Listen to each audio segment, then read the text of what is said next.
Une petite voix qui a murmuré, qui a chuchoté, dit regarde au tableau des amphis. Et vous savez que les amphis chez nous sont un peu en hauteur et ça descend. Le tableau est en bas et puis j'ai regardé. J'ai vu une main sortie de nulle part. Et puis j'ai vu la main écrire. Et les réponses étaient en train d'être écrites. Et je copiais, et je copiais. En 5 minutes, j'avais fini.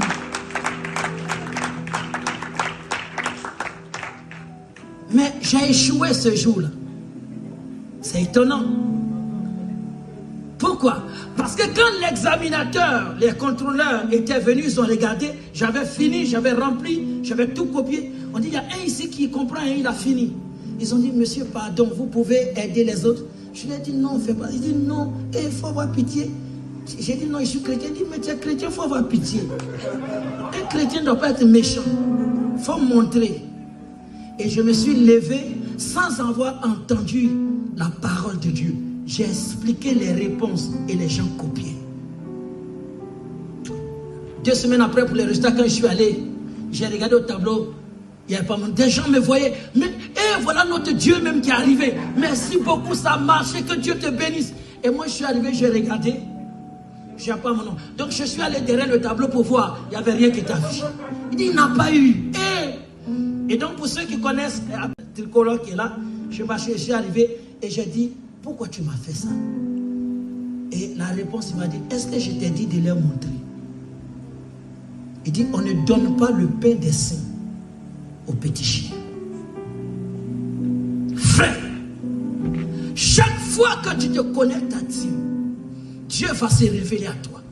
Il va te donner une révélation. Écoute-moi bien. Je suis venu pour que ces choses dont la Bible parle, vous puissiez les voir dans votre vie. Alléluia. Élie a dit à Samuel, va te coucher. Peut-être que toi, tu as l'habitude de te coucher parce que tu n'es pas préparé à recevoir les révélations. Mais chaque fois qu'il se couchait, pour faire comme habituellement, pour dormir, Dieu lui disait, réveille-toi. Chaque fois qu'il allait se coucher, les hommes veulent que tu restes couché, que tu restes à ta place, que tu sois toujours dernier, vaurien, que tu sois à ce niveau. Mais écoute-moi, Dieu te dit, lève-toi. Couché, tu n'as plus à rester couché parce qu'il y a un appel sur ta vie, il y a un mandat sur ta vie, il y a une onction pour toi, il y a une mission pour toi.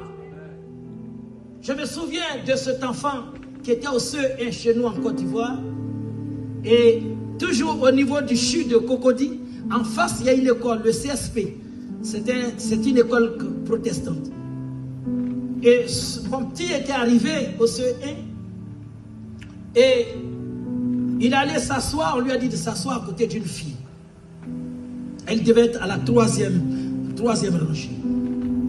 Et quand il est arrivé, pendant que tout le monde écrivait, il a vu qu'elle a commencé à écrire avec la main gauche.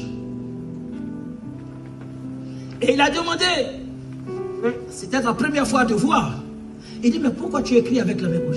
Elle lui a montré sa main droite. La main droite était perclue, elle était sèche. Vous connaissez ces genres de mains? Comme ça. Et mon petit a regardé.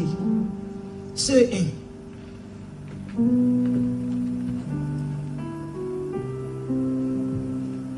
Et il a regardé. Et il a dit, mais c'est pourquoi tu n'écris pas avec ta main droite? Et elle a dit oui. Il dit, mais si tu es chez nous à l'église là, papa redresse toujours les mains comme ça. Et il dit, pendant le cours, il dit, donne-moi ta main. Et elle a donné sa main comme ça. Elle avait honte. Il dit, donne-moi ta main. Il a donné. Il dit, au nom de Jésus, sois redressé. Frère, la main s'est redressée.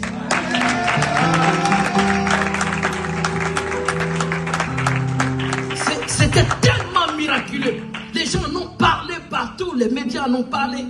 Mais il dit, papa fait ça chaque jour à l'église. Ce qui a été rare pendant des années ne sera plus rare pour toi. Amen.